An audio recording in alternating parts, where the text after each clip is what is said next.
We're live. Yeah. On a Wednesday night. Wednesday night, yeah. Welcome back, everybody.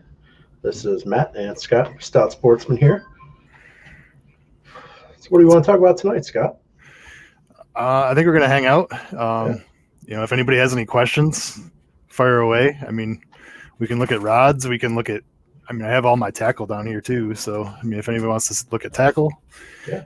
And then we got brown bags. Right. Got to bring up a little blast from the past. So was that 3 years ago? Yeah, I think that was 2018. Yeah, so that's, and I haven't fished or touched anything in this bag since that day. I literally have not pulled anything out of this bag since we were filming that video in the truck. Nice. Sad, actually.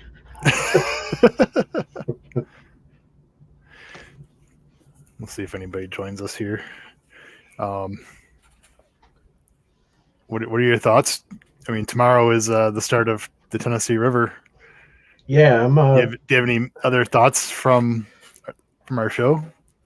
From our show, no. I did. I was actually anticipating the little cast from Upshaw and Brad, Matt, and Todd.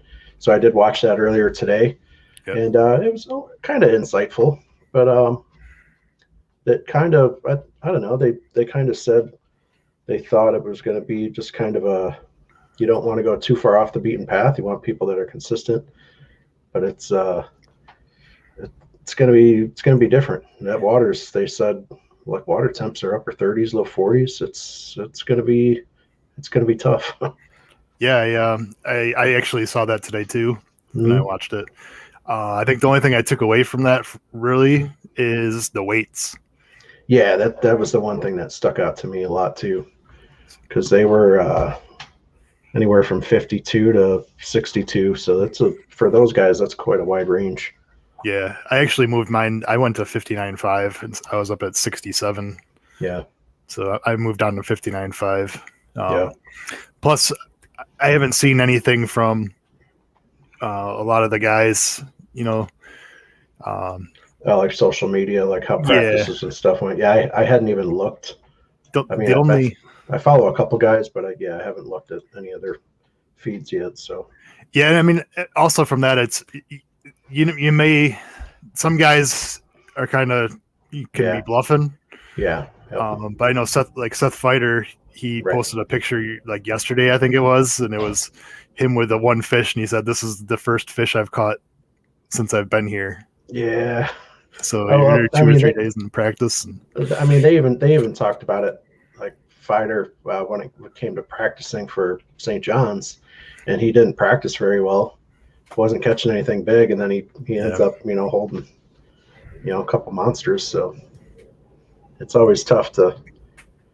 Yeah, it is a little bit of game of poker because some of the other guys are following them, or some of us fantasy guys. So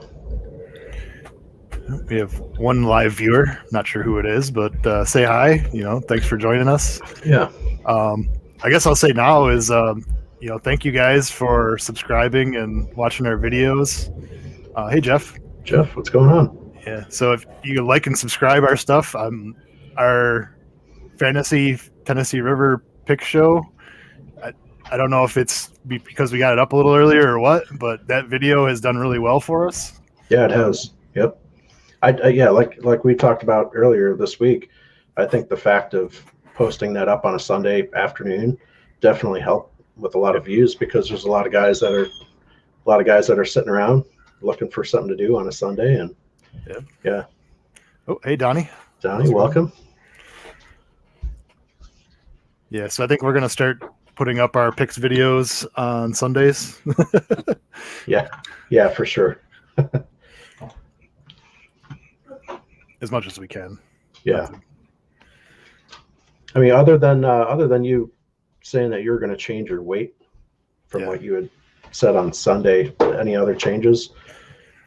Nope. All my guys are still the same. We got Polnick, Gross, Welcher, Zaldane, and Whitaker. Mm-hmm. I'm sticking with them. I guess I don't want to have those second thoughts and switch, and then I'm going with my gut, my first picks. Yeah, as of right now, I'm still not changing any of my guys. I was actually happy to hear Castledine take Shane LeHue because I was a little bit like, do I want to take a guy that's less than 1%? And when I heard him pick him, I think he since changed it, but yeah, I'm actually happy that he said that he had originally picked him. Yeah, I know during the show he was like, or that's right at the end of the show, he's like, I'm gonna have to change my one pick. He's like, I got 2 dark horses on here, and Right. like, I don't think I can go with that. And that's another thing with just the your strategy. Starting off early, especially these early tournaments that are like this, especially this one. This one's pretty unknown. Yeah. I think you almost have to go a little safer.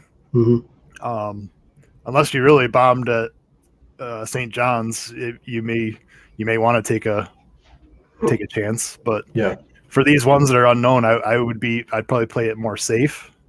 I mean, I know all my guys are like in the top couple of own percentage. I didn't really go too far off the beaten path. Yeah, and I really think it is one of those tournaments, especially with the weather, that you kind of have to play it quite a bit safer. Yeah.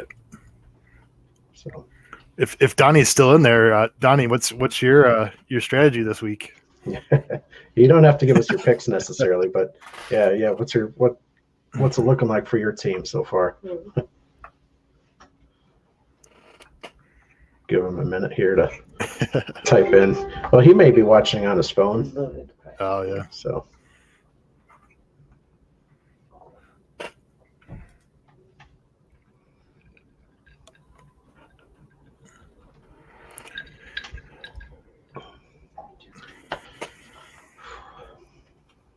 Play it safe. Playing it safe, yeah. I mean, especially this early in the season, that's honestly your best bet is to play it safe for sure. As we're talking about this, Anne's probably listening in the background going, oh shit. Oh, actually Anne is sitting right here on the floor next to me.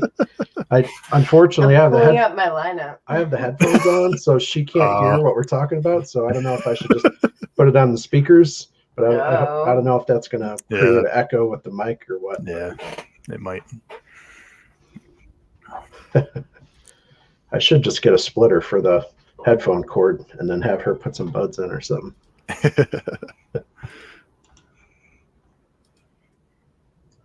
just want you to tell my super awesome lineup. All right, yeah, we'll throw it out there once you get it going. I'm pulling it up. I'm looking right now to see where Donnie finished last week. Why am I screwing this up?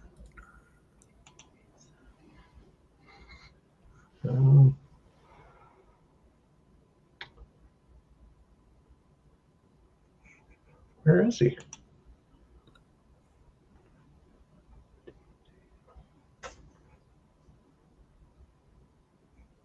Huh. Do you know where he finished, Scott? Let's see. I'm looking now, but I can't seem to find him. That means he has his work cut out for him. Right? Yeah. Very well could. But yeah, as of right now, we have 193 people in our group. Yep. That's crazy. Clun killed me. Yep. Yeah, he killed me too. Yeah, but I mean, at least he killed like what? It was like 40% of us or so. Yeah. I know I didn't take him, so I did a little bit better. And actually, Andy Upshaw, his dark horse was David Fritz or Rick Clun. I'm like, really? I'm like, come on, after what he did to us 2 weeks ago? I had 1,093 with 4 people. Dang. Wow. Yeah, because obviously you have to discard Clun out of there. So, okay, yeah, there he is. All right, and I have Ann's lineup here. We'll go over that real quick. Nobody take it super seriously. Right. I go by personality. Wow. So, So Matt, go ahead. Matt, before you say that, I'm going to tell you Donnie's team, Okay. and I just want to be able to like see who Donnie picks every week from this lineup. He has Hackney, Uh-huh. New, Benton, and Cliff Prince for his For this week. no for last week For last week. Okay. or last tournament. So yeah, Clun killed him. If Clun would have at least got him, he'd have been into like almost 1,200. If he would have weighed those two fish, he would have had roughly 100 points.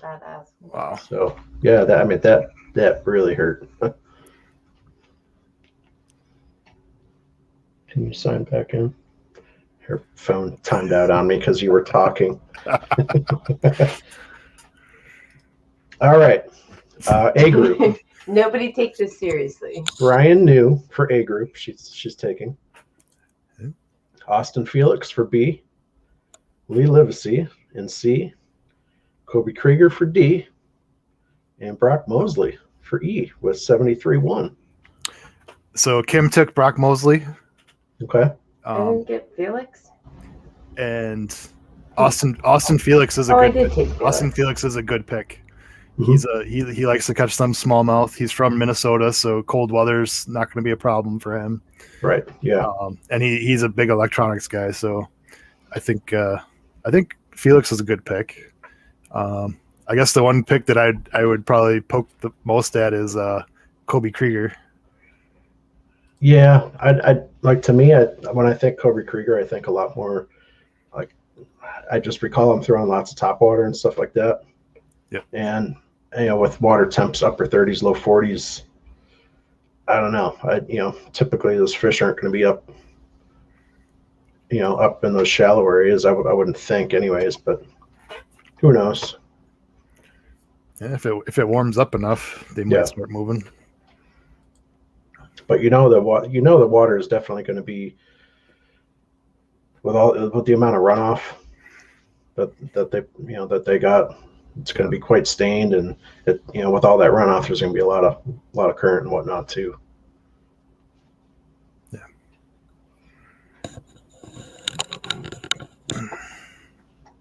So Saturday we'll end up being able to watch probably a little bit of the tournament probably together in the afternoon. Yeah. Yeah, I'm thinking the afternoon probably our best bet. We could watch that. Okay.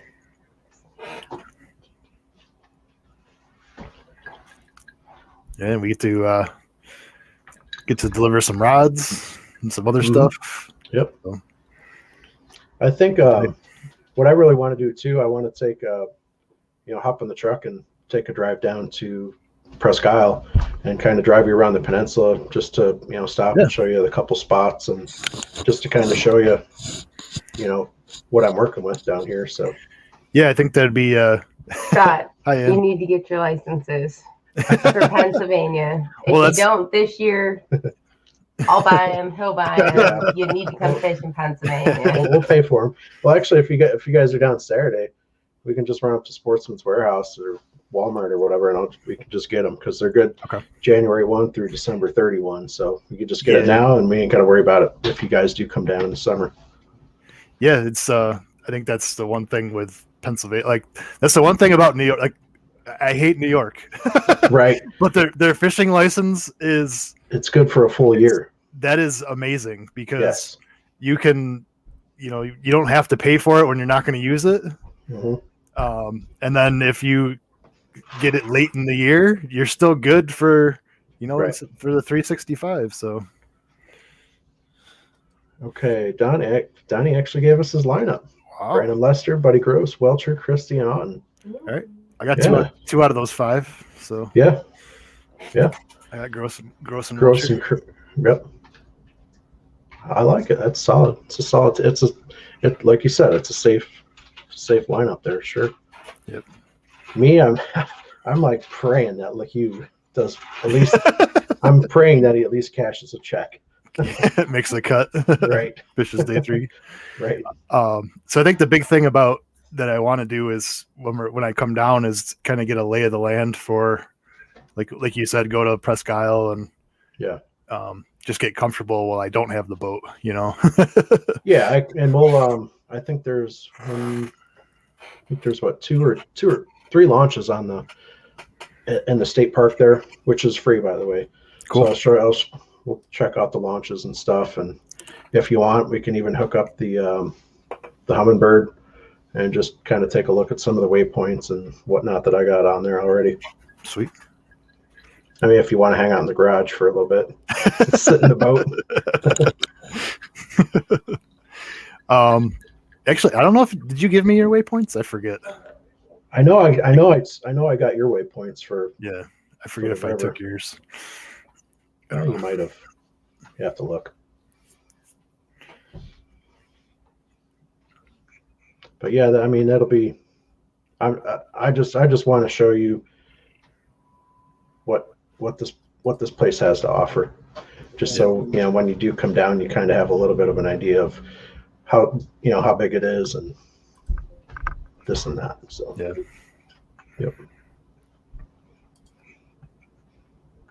So I've still been looking at new boats. Yeah. It just whether or not if I get one this year or not, to me it really doesn't matter. I'm perfectly content fishing out of my 51-year-old StarCraft.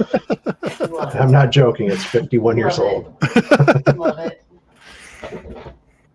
So I just gotta make it a little bit more fish friendly. So. Yeah, you say 51 years, and it was actually my mom's birthday this year or today. Mm-hmm. So she turned 70. Yeah, they're your mother and my mother. They're no spring chickens anymore. So yeah, I went over and saw her today, and of course, you went to dinner as well, right? No, Okay.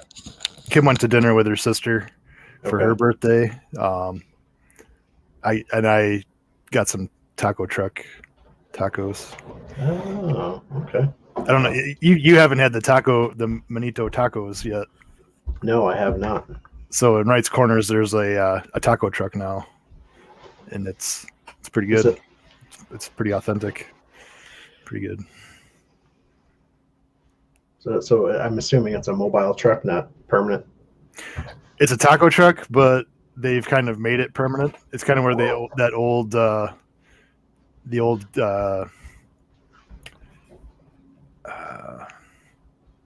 car wash. The old car washes. Okay. Yeah, right next to the gas station. Yep. Yeah, gotcha. So that's where it's at, and yeah, I mean it's actually there. I don't know how permanent it is. I think they could, Yeah, pick it up, move it. Yeah, but they've stayed open all winter, and have just they have like a basically a tent that sticks out. Okay. From the truck, so you walk in the tent, and it's not too bad. Yeah, I could see summertime. Obviously, I don't know what their permits and stuff are like for a moving truck like that, but possibly even like down by his popcorn or somewhere down closer to the marina. Yeah. Yeah. That it actually hasn't. They started over the summer, and I don't think the truck's moved since. So okay. I don't know what their plans are, but the ribeye tacos are excellent. Oh, you have my attention.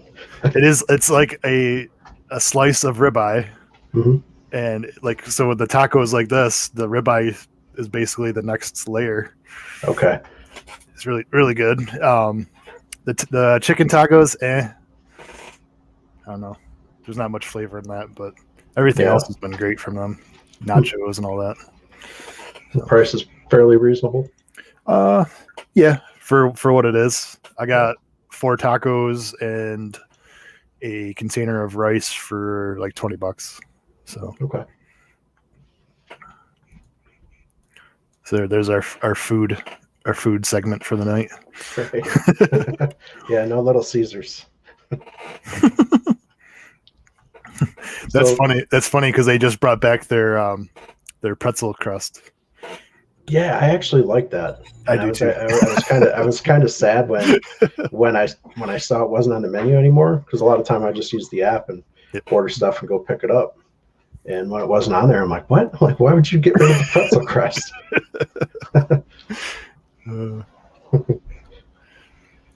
So I'm looking at the weather over here right now for Knoxville, and it's changed up a little bit from when I talked about it Sunday. But tomorrow, low of 40, high of 59, partly cloudy, only 10% chance of rain, so that should be good. And then high of 50 for Friday, 78% chance of rain. And then Saturday, 61, Sunday, 66. And it's probably going to rain both those days too. So it's going to be a cold, wet fishing for them guys. Yeah. So if there's one thing that we've joked about since we started our channel, is that Little Caesars is our unofficial sponsor, Right. and that one day we'll get all our back pay for sponsoring them. Right. Yeah, I mean they've gotten cheap plugs off of us from Kentucky, Tennessee, like Chautauqua up here. We've talked about them. So yeah. one day we will. Yeah. We'll be running some Little Caesars wrapped boats. Right. I don't know. Like if there's, it's probably pretty obvious to anybody watching. Like if I could have one company sponsor me fishing wise, that's what I would want. I really like their reels. The rods so, but the reels. Yeah, I'm a Daiwa fan big time. I mean, and a lot of that goes back to, fishing king salmon on the charter boat as a kid. It's pretty much all Daiwa rods that he used. So I'm a fan. Yeah, I think the big thing for me is just sponsors of stuff that I actually believe in. Right. Yeah. And we've talked about this before. Like if somebody approaches us and says, not that they would want to at this point, but if somebody approached us and said, hey, we want you to be, we want to sponsor you, and we're, Billy Joe Bob's, soft plastics. And if your soft plastics don't work, I don't want nothing to do with you, because I'm not going to use them. I don't want to put your name on my boat or on my shirt or anything like that. And then meanwhile, I'm throwing a Senko or a Max Scent or something. Yeah, I think for me, like we've even gotten, we have the Stout Sportsmen email, and we've gotten some of those crappy Chinese companies that email us and like, we'd like you to try our stuff, and and I'm like, okay, well, send me, send me your product, and they're like, no, you buy it on Amazon, and then we'll reimburse you. No. And if anybody does send us stuff to use and review, like ahead of time, like I want to make it known, like we're going to critique this. Like just because it's free doesn't mean we're going to talk good about it. Yep. If your product sucks or doesn't work, that's what I'm going to say. Yep. Thank you. She said thank you. Yeah. But going back to the boat thing, there's just so many different options out there, and it's like I've got catalogs, I think, from Lund, from Express. Now, obviously I'm looking for a aluminum boat, but I've watched probably 50 YouTube videos over the last week and a half of just on boat reviews and stuff, whether it's a Lowe or Lund or Ranger, Express, Triton aluminum, whatever it is. It's daunting how many options there are out there, and the range of prices. Anywhere from like 12,000 for a little Tracker Classic up to 60,000 for probably a high-end boat, aluminum boat. So it's crazy. Yeah, definitely. I think that this whole channel was almost created because of that. When I really went to YouTube right before I bought my boat, because I was doing research Yeah. To figure out what I wanted. Right. And that's how I kind of got into the whole YouTube thing. And then Matt and I, after I bought my boat, Matt and I started fishing together a lot more. A lot, yeah. And that's when we decided that we were going to do a YouTube channel. So, and it's weird. It's weird how, like, when we started out, doing videos and stuff like that, we were more worried about trying to get a good camera angle or this or that than we were fishing. And at a certain point, I think it kind of took away from the fishing experience, where we were more worried about the technical end of it rather than actually just going out and having fun. Yep. Which, like, a lot of time now, like if Ann and I are out on the boat fishing, maybe 30% of the time I might have my camera gear with me.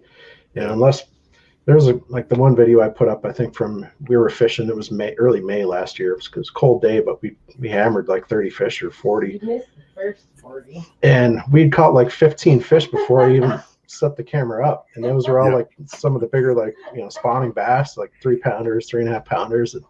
And then I put the camera on and like, we caught fish, but yeah, I don't know. Sometimes I feel like it's a jinx. Like you strap your camera on or you mount it and you're just endless hours of nothing.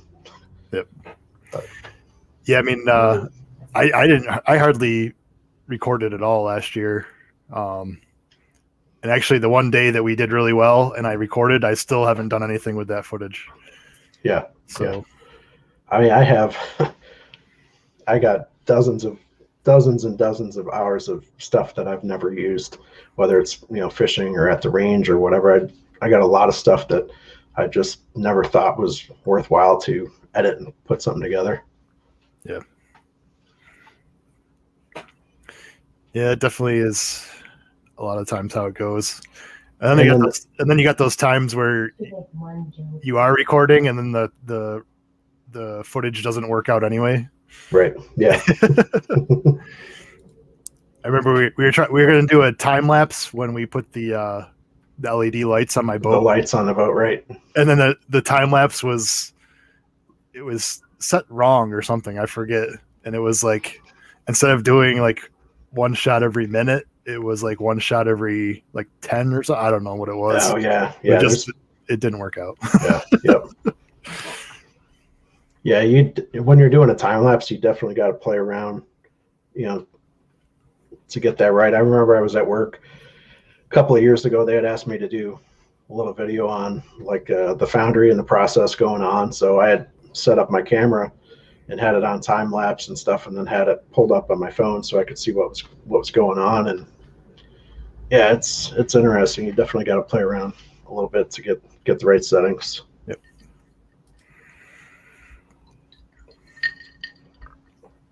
So I don't know if I think you saw the Brad Hallman's camera mount. Yeah, off the trolling motor. Yeah, it's interesting. We actually had a similar angle, but it was closer. Yeah. Remember, we were shooting off of the front light mount. Right. Yeah. So that was more shooting up at us. Yep. Yeah. Yeah. So I may play around with that this year. And actually, one of the better views, I thought, like going back to some of the earlier like Cayuga Lake stuff, was when we had mounted cameras off your back nav light, the back corner shooting forward, where we were both on the front casting deck fishing. Yeah. So I mean, you got pretty much from our feet above our heads all the way out. Even if we're like side casting, it was a good clean shot, I thought. I mean, the volume, the audio was lacking, but like visually, it was a good shot. Yeah. So I'll probably play around with that this year. I know I'm actually going to try and fish a lot more, even if it's by myself. Get out of work and run to the river or whatever I'm going to do. Yeah. I'm going to definitely fish more by myself and get that camera up. Yeah. I know a lot of the audio I can't use when I'm fishing. Trying to keep this a PG show and right. There was the video that I was talking about earlier back in May of last year when we were fishing.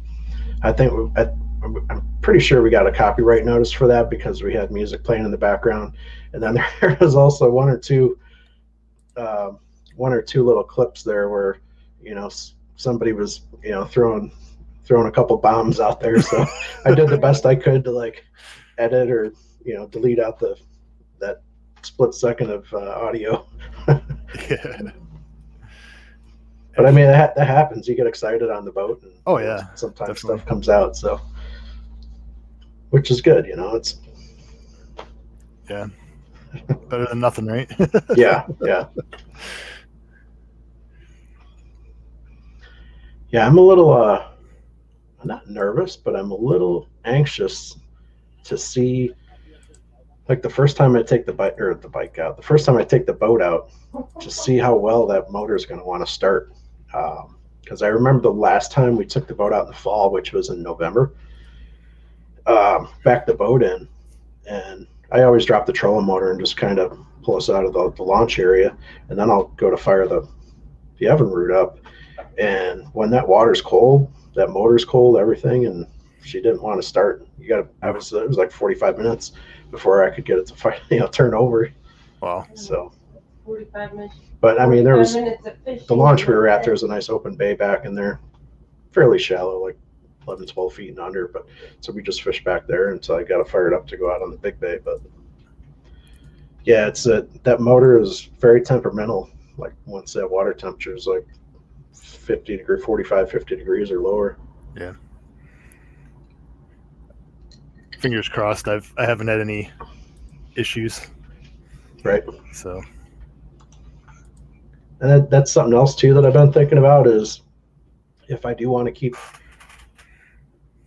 the boat for the current year and fish it. I mean, I'll probably keep it anyways if I do get another one, but do I want to put something a little bit more reliable, a newer 4-stroke or something on there, just for those colder days and stuff like that. But I mean, it runs pretty solid most of the time. Yeah. I'll tell you the one thing is I won't ever buy a boat again if it doesn't have a 4-stroke. Those motors are amazing. They're quiet. You just have to change oil, once or twice a year. And right. And I mean, honestly, now that Evinrude's pretty much closed up, I mean, I really don't see a whole lot of people buying any secondhand.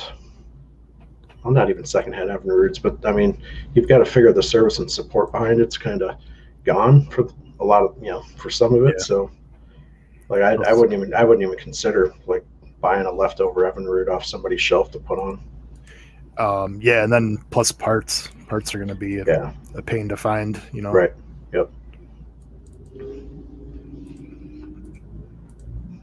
But I mean, even like pricing out some of the boats I've been looking at, like the difference between, say, like a Pro XS Mercury compared to like a Yamaha, SHO, like the price differences, say for like a 90 horse. I mean, you're talking a couple $1,000 difference just between manufacturer. Yeah. I've never actually looked at just the motor, paying for the motor. So yeah. Yep. And that's one thing that a lot of people, and myself included, you start looking at, say, like a 20-foot aluminum boat or something that can take a 200 or 250 horse, and you look at the price of the boat and it's like $40,000-$50,000, and you're like, wow, that's a lot of money. But you got to realize probably 15,000 of that is for the motor itself. So I mean, the boat price isn't actually all that bad. Yeah, I hear you there.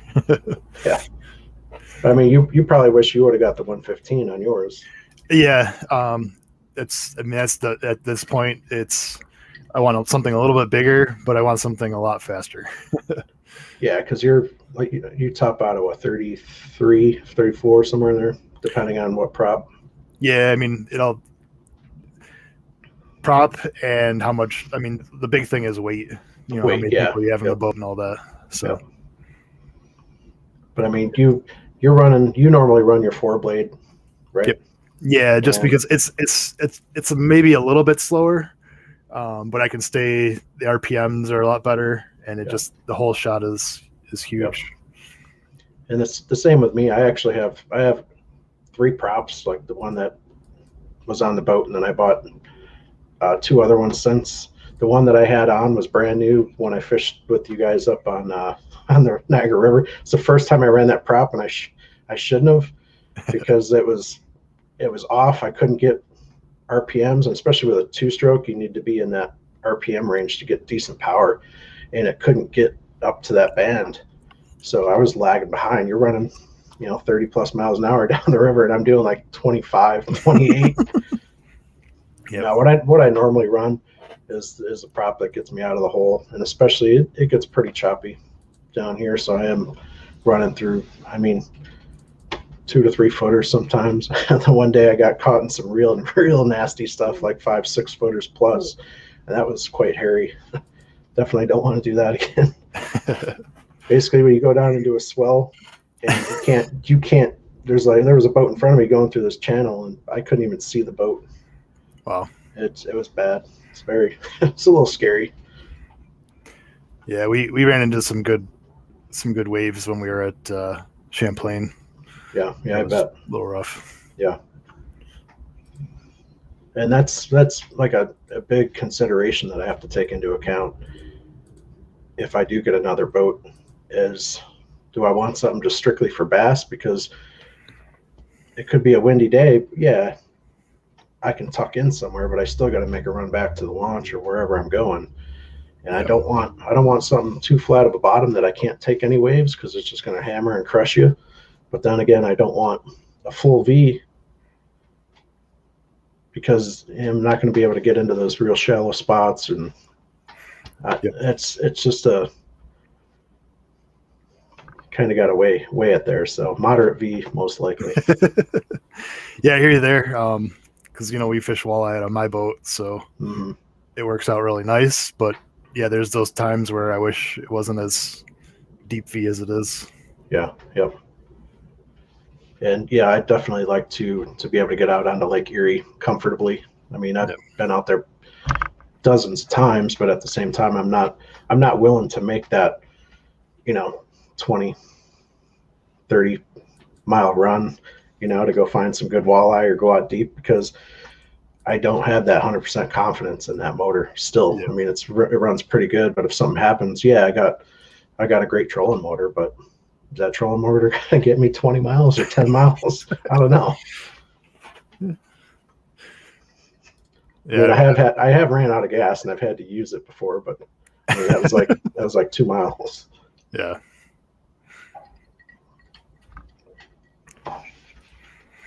All right. So it looks like we got one person watching. Do you want to start ripping through these bags? Yeah, let's do All right. that. Might as well. Give us something to do here. I'm actually going to hold off on my key feature here. I'm going to hold that for last. So yeah, I'm just going to dump mine out here on the. Yeah, that's what I'm doing. On the table.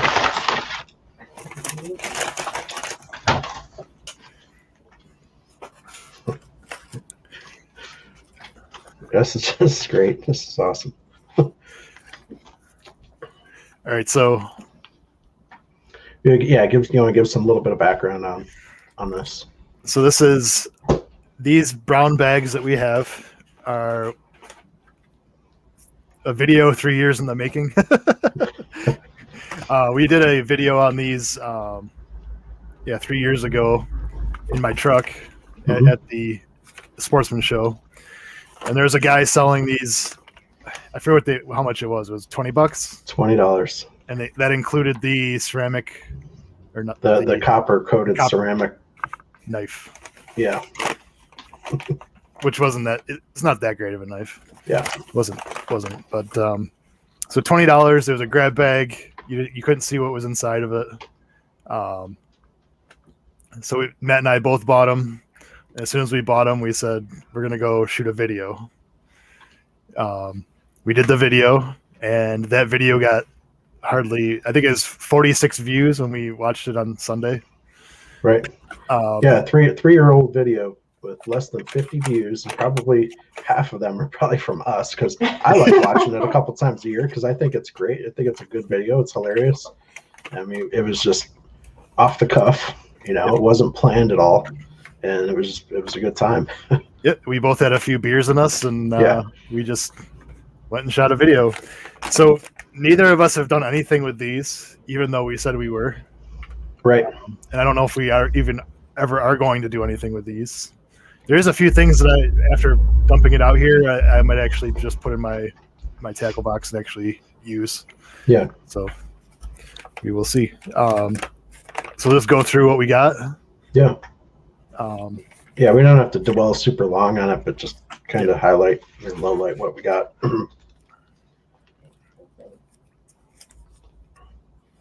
I think what I'm going to do if I do fish some of this stuff on one of those days where it's hard not to catch fish, I think that's when I'm going to actually throw some of it. Where you have a really good shot at actually catching something with it. True. One of those 20, 30 fish per person days that I have quite often. So that's what I'm going to do. Not a bad idea. Yeah. All right. So I'm going to start off. And if you remember, Matt, this was that was one of the last things you showed. So I'm going to start off with this because now sitting here and looking at it, I found the other piece. Okay. So it's actually, it says 59 cents, and it's the Bridgemaster fishing products. And they are these little, like, baby tubes. Yeah. It's a little small, but for like some small crappie or sunfish or something, that might work. It's a little bag. We probably could have used those on Cumberland when we were marking all those. Those little crappie. Yeah, crappie. Yep. All right. The first one I'm going to show is this little spoon here, a little green and white with a single hook. Looks like about a number 2, number 1 hook. Yep.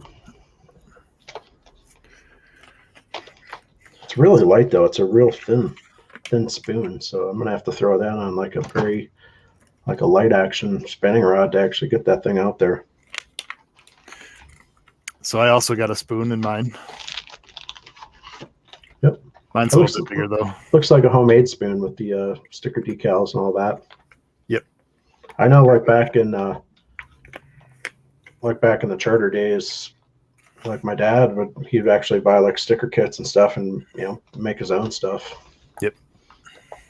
And you can do that right out on the boat too if they're looking for a certain color and you don't have any, just slap one together. So I do that for walleye for my worm harness rigs. I just sit at home and make them. Yeah. Yep. A lot cheaper. And here I got 2 more little spoons. I got 1 gold and 1 silver and single hook. You can see there in the back. And those are pretty small hooks. They look to be about I would say an 8. So your smaller end hook for like walleye. Usually we use like a 6 if we're drop shotting. So speaking of hooks, I have the size 10 bait holder bronze snelled hooks. Size 10, that's small. Yeah. Wow. I don't know what I would ever do with those. Yeah, snelled hooks too. Yeah. That give that to a little kid with a little bobber set up and half a redworm or something. Yeah. I don't know. Endless Mountain Lures. This is the short frame spinner, 1/4 ounce. Little gold spinner there. Nice. Yeah. That's actually useful. Might be actually about like a clear water, springtime spinner bait. Well, I got the perfect pre-spawn spinner bait from the Wasp. Oh yeah, the Wasp. I have a couple of those too. Yep.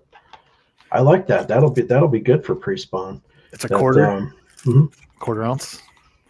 Did you happen to watch Paul Bass's video the other day on the Reds?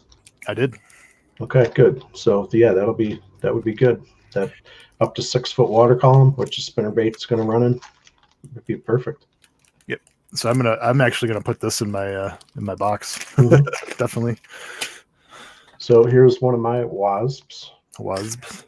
And actually, we talked about this the other day, but the where is it? Right there. Yep. little tie point, that's actually twisted, which is good. So that way, that line doesn't end up, coming down one of the arms there. I think mine isn't, but I think I might actually just take a pair of pliers and try to twist it and see. Yeah, twist it on your own. Sure. I actually bought a few that are twisted. Mm-hmm. So we'll see how those turn out.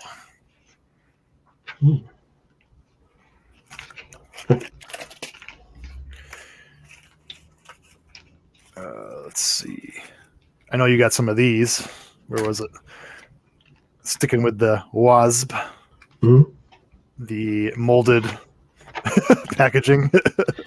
Yeah, I'll throw mine up there too, just while we're talking about them, just to keep them all in the. Yeah, actually, oh yeah, you got the blue ones, and then I got the. Yep. So these might actually work. I'm actually gonna take them out. And these were the ones that didn't have the weight marked on them, because up at the top of the packaging, you can kind of see the weights with the little box, and nothing's checked. Dude, so I'll have to pull out my reloading scale and weigh one of these, just so I'm aware of what they are. Yeah, I have my scale too. So, but check that out. Yeah, I like the shape of that too. Just keep that hook kind of up off the bottom if you're dragging it. It's got a little feather too. It's almost like a stand-up jig. Yeah. Yeah. Yep. I would like to get that little bit of a crab mimic to it. Yeah. Yep. This might actually. So, yeah, those might be okay. They're going in the box. Actually, the smaller ones. I think you got blue ones. Yeah, the blue. Are they just like similar, just smaller?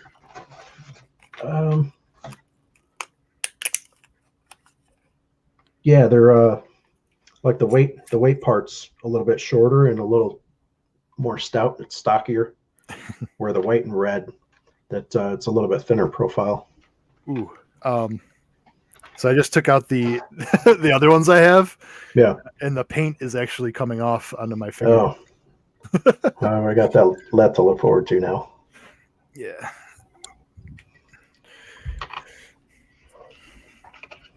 All right. While you're cleaning your fingers off, I'll go to my next one. This is a super realistic holographic lure from Tsunami.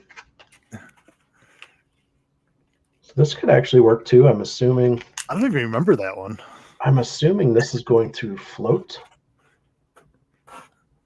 I think, or suspend maybe. It's different. It's not like a jerk bait because there's no lip to it, but. And this is the one, if you remember, it's a little tough to see, but there's a little bit of like old mold. Oh yeah, the moldy packaging. The moldy packaging. Yeah. So this has just been fermenting for the last 3 years in this bag. So if I get a sore throat or strep throat or something, I can just start eating the cardboard for the penicillin. So my next one is the fish fry, handcrafted hardwood. Mm-hmm.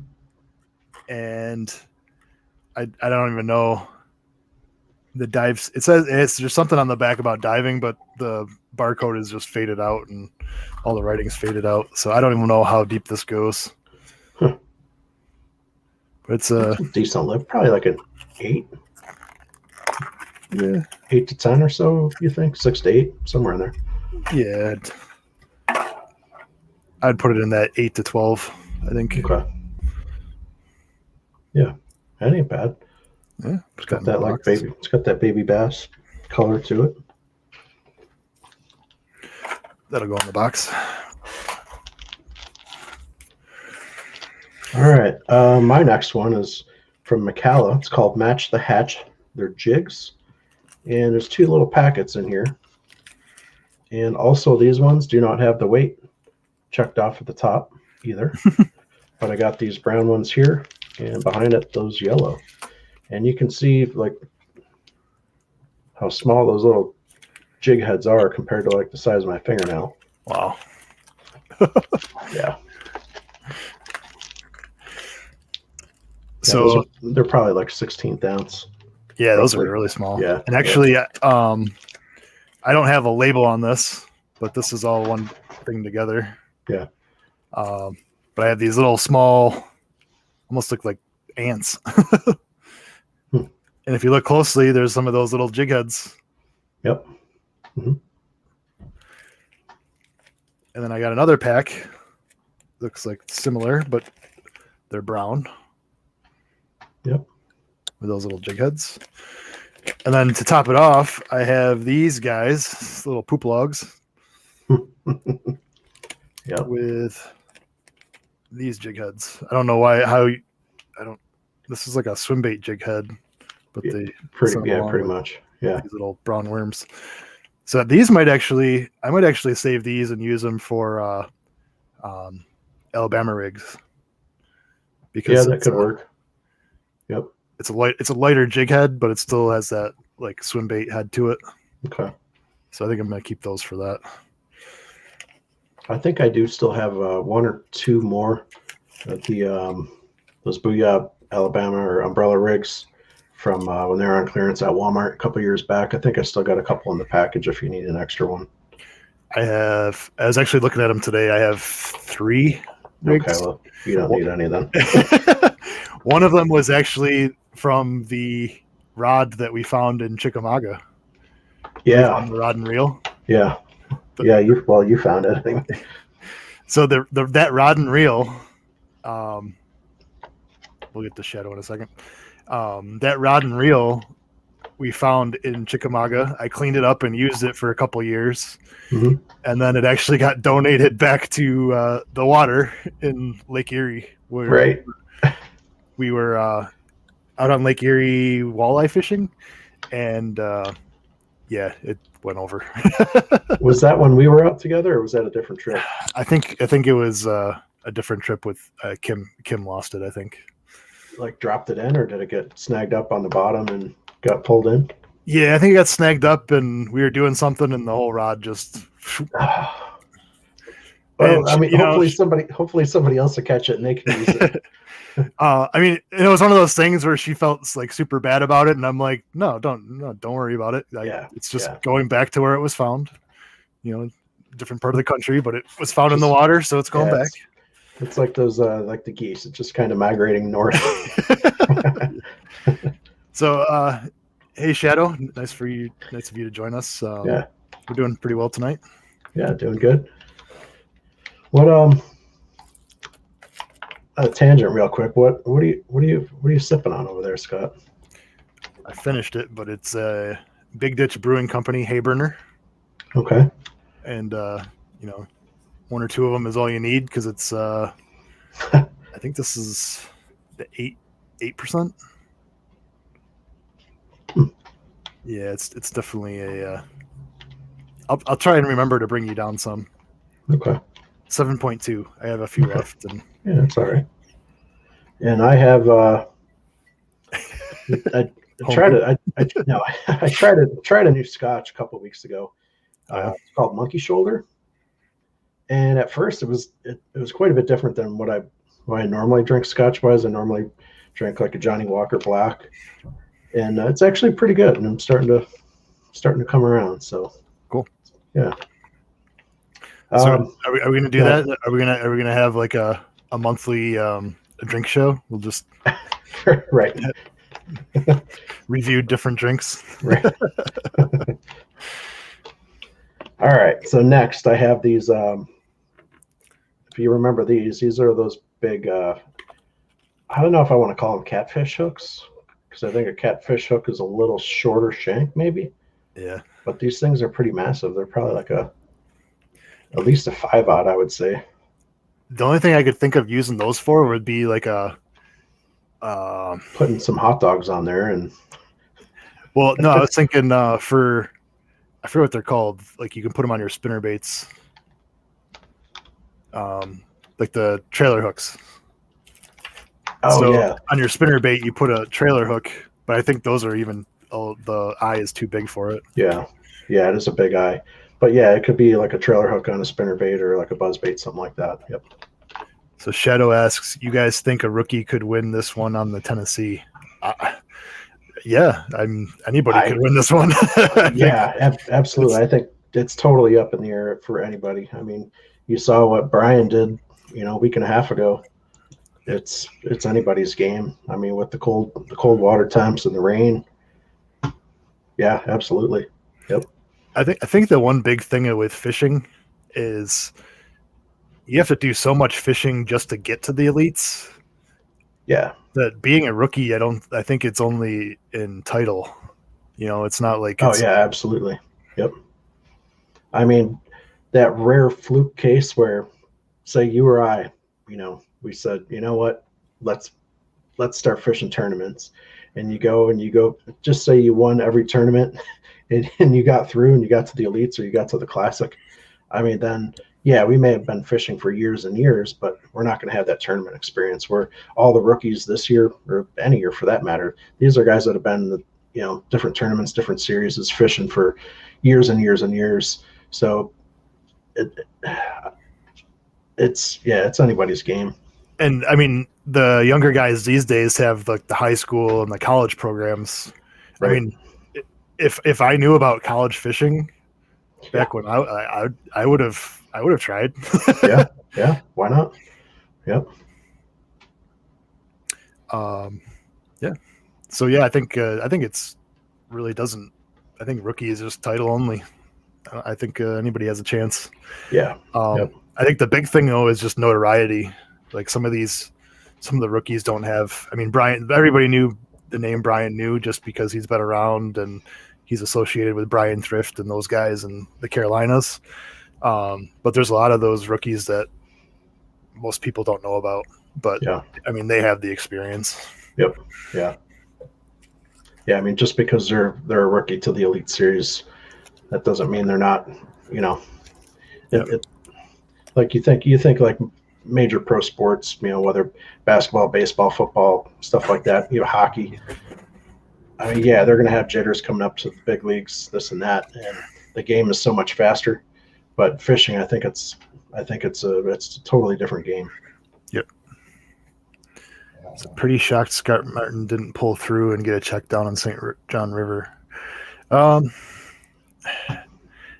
My verdict on Scott Martin is still out. He did really well over on FLW, but I think the elites are just a step higher. And do I think he'll do well? I think eventually he'll come around and start fishing well, but I don't know. I don't put as much stock into him as other people do. Yeah, I think it's like that with a good amount of the guys. I mean, we're not saying that they're not good anglers or what, but it's they need to finish consistent. They need to prove themselves, not to us or to anybody else, but to themselves, and establish themselves before, I'm going to actually take a serious look at, picking him. Yep. All right. Off of your big hooks, I have my pack of random hooks. Mm-hmm. Yeah, just random hooks. Okay. I have one item left from my bag, so I don't know how much you have left. Because I'm going to use this. I'm going to use mine for the grand finale. Let's see. I got these little grubs. Mm-hmm. See, I actually like those. Those might work decent, like for perch or something on Chautauqua, maybe. Yeah. Good. We'll see. I'll put them in my box. The random pieces of metal. Yeah. Yep. There's two of them there with two holes. I'm really still not sure what they're for, but yeah. And then my last thing, which is going right in my bag, in my soft plastic bag, is the tadpoles for 99 cents. Mm-hmm. It's like the perfect little drop shot bait. Yeah. How long are those roughly? Like 3-inch maybe? Yeah. Yeah, about 3-inch. That's got a nice little tail action to it. That should be good. Yeah. Yep. And then there's a little good amount of body there to put a hook into. So yeah, those are going to get a you could probably even run that on like a 10th ounce little Ned rig or something too. Yeah, I could do that. Probably do that. Yeah. All right. That's it for my bag. Okay. So this was the very first thing I showed in our video from 3 years ago, and I held it to last. It's a bobber, and it's nothing special other than the fact that it's a line and Kugel's bobber. So, like, to me, this was like the highlight of my little grab bag that we were showing off here. So I don't know anybody else that has one of these, if what the deal was, but this is pretty cool. I definitely need to use it. Although, I mean, obviously I don't float fish very much, but I'm actually wondering how kind of float fishing would do, like a little Ned rig or something. Did you Mercer had a video? Yep. That's what I watched that, I think, last week, and I'm like, huh. And just it's interesting watching different fishing shows on YouTube or wherever, just the different options you have, and like the reasoning for using that. So yeah, I like it. So I might give that a try. We'll see. So letting that bag sit for 3 years, I think I'm going to be able to use half of it. Yeah, I mean, actually going through it again today, like firsthand, actually holding and looking at it. Yeah, I think there's use case for most of it anyways. Yep. Maybe not those huge hooks, but yeah.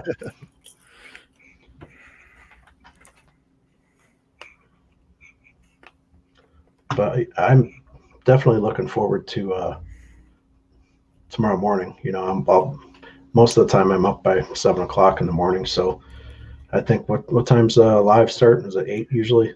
Yeah, I think it's 8 to 11. Yeah. And then So 1 to 3. I'll probably be watching. At least have it on one of my screens anyway for most of the day. I have to go into work in the morning, so I'm gonna miss out. But it is what it is. Yeah.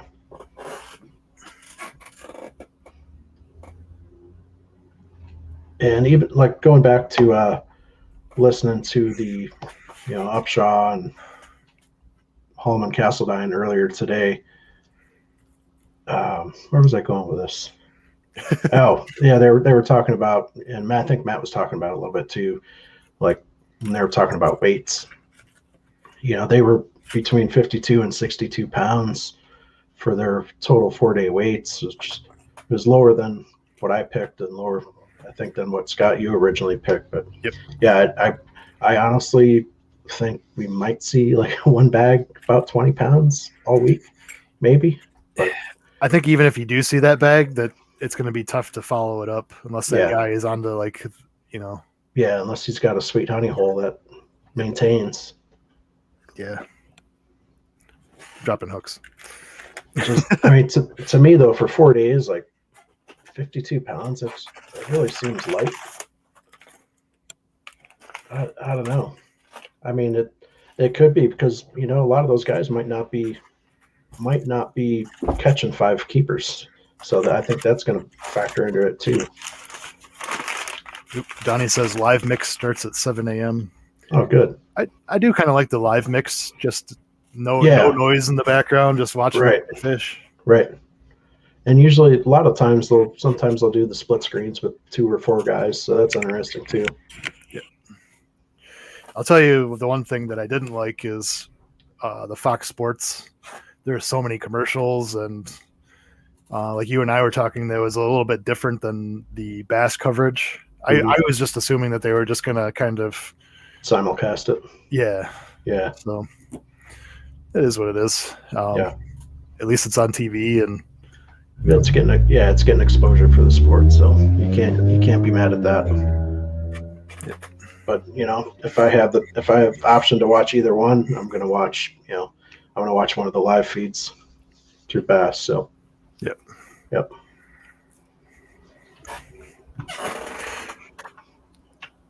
I don't know. I mean, looking at the weather again, I think high of 59 tomorrow. I think tomorrow might be one of the more fruitful days anyway. Yeah. Before we can start getting into that rain and staining up the water a lot. So we'll see.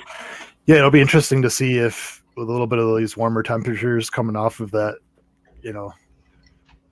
Arctic blast, then maybe the fish will just turn on. But so far from seeing the practice and what guys are saying, it's not that good. Yeah. Yep. So, Matt, do you have anything coming up? Do I have anything coming up? Yeah, video-wise. I do. I said on Sunday I was gonna. I already shot a video for one of my other ARs that I'm gonna, post up here, and I'm actually thinking about reshooting it, or I should say refilming it. So I may do that. I might not. I might just put up the original one. I'll see. But that will definitely for sure 100% have that up tomorrow. Cool. It's all ready to go just to upload, but I'm gonna probably watch it through again. I might reshoot it, but we'll see. So it seems like the other firearm videos I'm doing are catching on and getting good views and stuff. So yep, if it works, keep doing it. Yep. I don't know if we'll do anything on Saturday. Yeah, it's up to you. I mean, you and Kim are going to be down here in Erie visiting for the day, so we'll see how the day goes. I don't know. Maybe we'll just want to jump on and do a little bit of live stream watching. Yeah. So we'll see. I know coming up, I have 2 videos planned. One is going to be on rod and reel maintenance. Okay. And the other one's going to be on my soft plastic showdown for this year. All right. Be kind of the introduction video for that, and then I'm gonna kind of go through as the year progresses and do a couple follow-up videos. Okay. I do have one video that is over a year in the making now, and when the boat is finally opened up, I'm gonna see how the batteries are doing, and then I'm gonna finally shoot the Battleborn battery video and give my review as far as these lithium batteries. And see how they hold up. Supposedly to winterize them, you just charge them up and let them sit. I was just going to ask you what you did with them for the winter. Did you pull them out of the boat and bring them inside? Nope. I charged them up and let them sit in the boat. They haven't moved since I put them in. So I am going to take them out when I get the boat uncovered. Take them out, kind of clean out around them, and just put them back in there nice. But I wanted to see how they did over the winter before I gave my review as far as what I think. Okay. Now, the previous winter, I pulled all 3 of my batteries out, the 2 deep cycles, and then my starting battery. I pulled those out and brought them in the house. This year, I left all 3 batteries in the boat, and they're all hooked up to my 3-bank charger. So I have that plugged in, and I know that has like a monthly maintenance cycle that it runs through. So I want to see how they fare. If they're shot, not a huge deal. They're not terribly expensive, and I'm not looking quite yet to go with god awful expensive lithiums quite yet. Maybe with a new boat, but I could definitely use the weight savings in my current boat for sure. I mean, you got 150 pounds of batteries right there. Your 27 or 29 series deep cycles they're pretty heavy. Yeah, I will say that 2019, I was a little frustrated when we would go out walleye fishing, and you'd be like 3 or 4 hours in, and all of a sudden there was just no battery left. So that was kind of my big thing with moving to lithium. Also, these weekend trips that we take we'll spend 3 or 4 days, long weekends. And last year I didn't have to charge them at all. Yeah.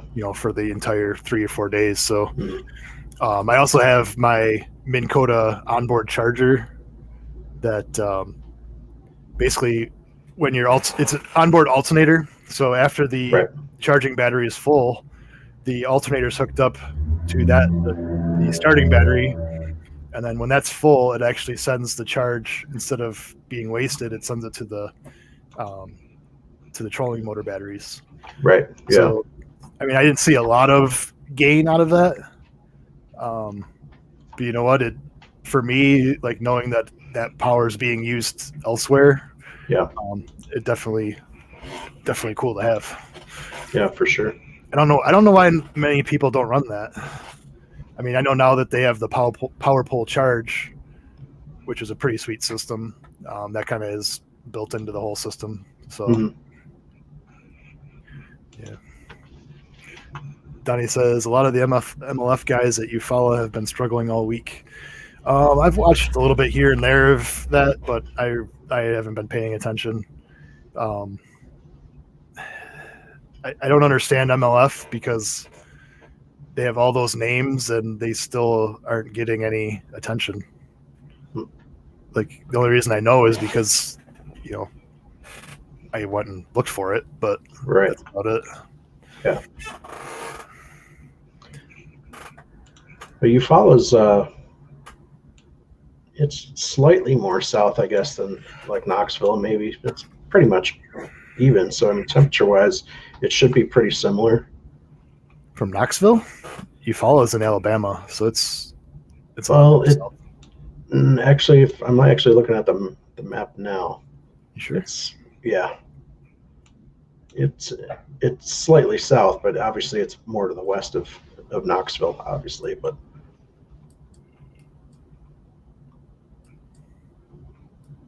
Yeah, I'm not sure what the water temps are over at Eufaula right now. I would assume that they're probably similar, upper 30s or low 40s. But yeah, it's gonna be tough. I think there's gonna be a lot of guys tomorrow, Friday, any of those days coming up that aren't weighing in full bags. I think they're gonna be grinding. Yep. Yeah, it'll be interesting to see what tomorrow brings. I think I said it in our pick show is, don't feel bad if your guy only catches a few on the first day, because I think it's going to be a lot of movement around in the leaderboard. Yeah. Yep. All right. I think you want to wrap this up? Yeah, we'll wrap it up. Yeah, we're going on an hour and 12. So yep. Yeah, we'll wrap it up, and we may or may not shoot something real quick on Saturday when you're down here in town. Maybe not. We'll see how the fishing's going. If it's kind of slow, probably not. But. Yeah, we'll see we'll play it by ear. Water temp mid 50s. Okay, so that's still not bad. I mean, that's still pre-spawn temps right there. He was saying. Yep. Yeah. So, thank you for joining us, everybody who left comments and stuff. Definitely subscribe and like if you haven't already. Mm-hmm. We appreciate all of your support. Yeah. For Scott and myself, Matt, we're Stout Sportsmen, and we're out.